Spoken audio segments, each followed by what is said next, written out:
Global skill development mission में आपका स्वागत है।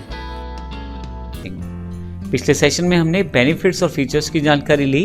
हालांकि मैंने कुछ बेसिक्स फीचर और बेनिफिट्स ही बताए हैं आपको। अब जैसे जैसे हम PHP सीखते चले जाएंगे, हम इसके बहुत सारे नए फीचर्स और नए बेनिफिट्स को भी सीखते चले जाएंगे।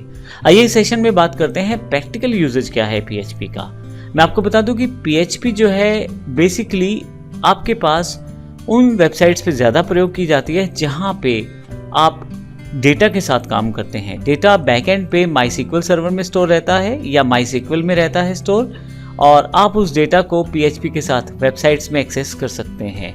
और इस तरह से जिन वेबसाइट्स में डेटाबेस कार्य रहता है, जैसे कोई फॉर्म यदि आप फिल करवाते हैं कस्टमर से, उसका डेटा, कुछ ऐसा कंटेंट है जो डायनेमिकली आपके पास वेब पेज में आ जाता है डेटाबेस से उठ के, वो जैसे यूज़र का इन्फॉर्मेशन या शॉपिंग कार्ट्स इत्यादि, जिसमें अलग अलग रेट के प्रोडक्ट यूज़र जैसे चुनाव करता है वैसा यूज़र के पास दिखाए जाते हैं।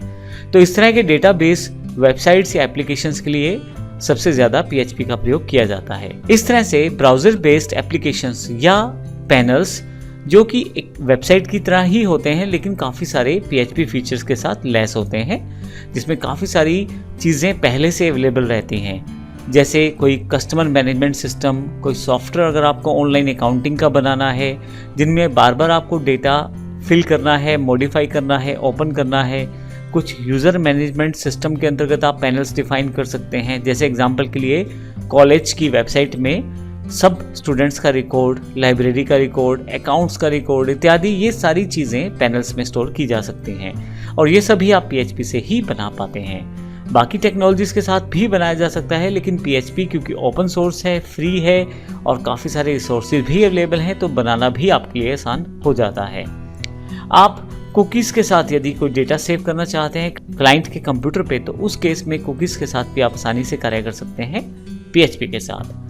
यूज़र बेस्ड वेबसाइट्स जैसे सब्सक्रिप्शन, या जैसे आप लॉगिन करना चाहते हैं किसी यूज़र को, लॉग आउट देना चाहते हैं किसी यूज़र को, ऐसी वेबसाइट्स जो यूज़र बेस्ड रहती हैं, जहां काफ़ी सारे लोग आकर अपने आप को रजिस्टर कर सकते हैं और वेबसाइट का प्रयोग कर सकते हैं। जैसे कोई ऑनलाइन कोर्स की वेबसाइट है, ऑनलाइन कुछ सामान बेचने की वेबसाइट है, ऐसे केसेस में PHP सबसे बेहतर ऑप्शन रहता है, क्योंकि PHP के पास बहुत सारे इनबिल्ट टूल्स हैं, जैसे कि सेशंस के साथ आप आसानी से काम कर सकते हैं PHP में। आने वाले लेक्चर्स में हम सेशंस की जानकारी भी लेंगे।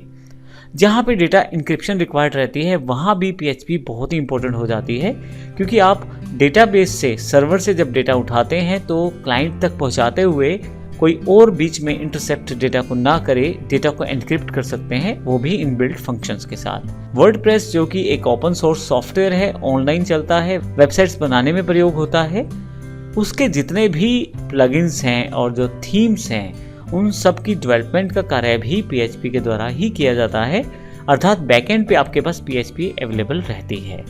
और इसके अतिरिक्त मैं एग्जाम्पल के रूप में कुछ वेबसाइट्स को बताऊं जो कि PHP का प्रयोग करती हैं, उनमें Facebook, YouTube, Wikipedia, Flickr, Yahoo इत्यादि कुछ एग्जाम्पल मैं दे रहा हूँ। जब आप ऑनलाइन सर्च करेंगे तो लाखों की संख्या में आपको वेबसाइट जो है PHP बेस्ड मिल जाएंगी।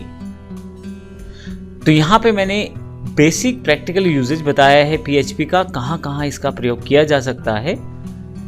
अगले सेशन में हम बात करने वाले हैं PHP की हिस्ट्री क्या है, कैसे कैसे PHP का एवोल्यूशन हुआ, इन सब चीज़ों की जानकारी हम अगले सेशन में लेने वाले हैं। धन्यवाद।